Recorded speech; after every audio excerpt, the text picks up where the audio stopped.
least 2 suspects are wanted by police in connection to the fatal shooting of 6 people at a home in Central California early this week.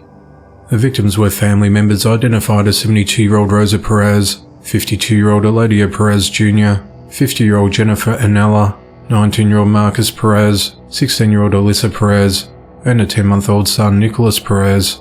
Tulare County Sheriff Mike Boudreaux said that this was a targeted attack, of which some of the victims had known gang associations and had been involved in prior drug investigations.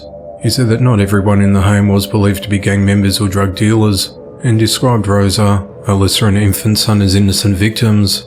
Mike said that Eladio was arrested at the home earlier this month, and authorities conducted a parole compliance check.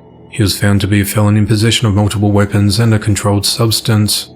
The shooting occurred at around 3:30 a.m. on Monday the 16th of January, when 2 gunmen entered a home at 6834 Harvest Avenue in Goshen and began firing multiple shots.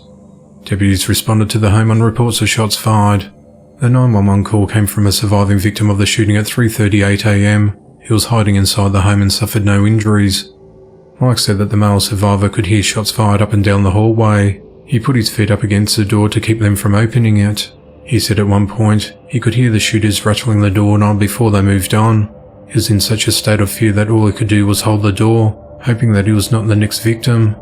2 women survived the gunfire by hiding in a nearby trailer after they saw the intruders approaching via video surveillance. They could see 2 men sneaking up onto the property, but by the time they came to the video feed, it was too late to do anything, Mike said. When deputies arrived at around 3:45 a.m, the shooters had disappeared.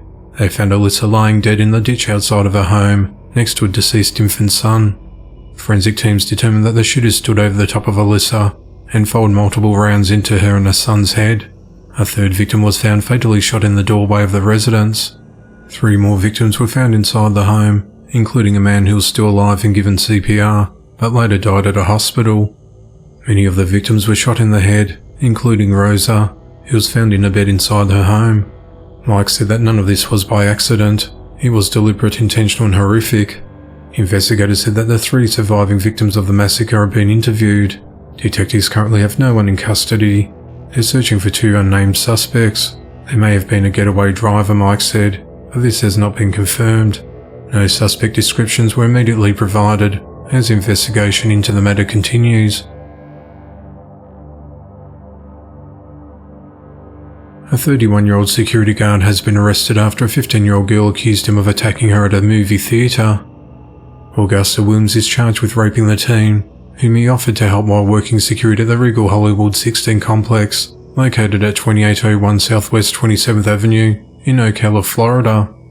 The teen said that on the night of the 14th of January, she went to the theatre with her friends to watch a movie, and she was dropped off by her mother.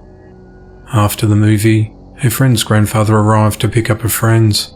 However, he refused to offer the girl a ride home.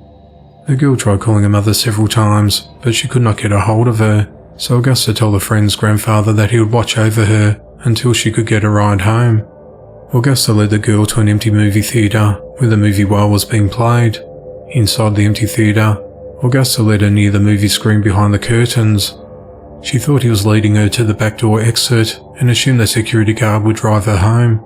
Instead, he raped her behind the curtain. The girl said she didn't want to have sex. However, she was scared that he would hurt her.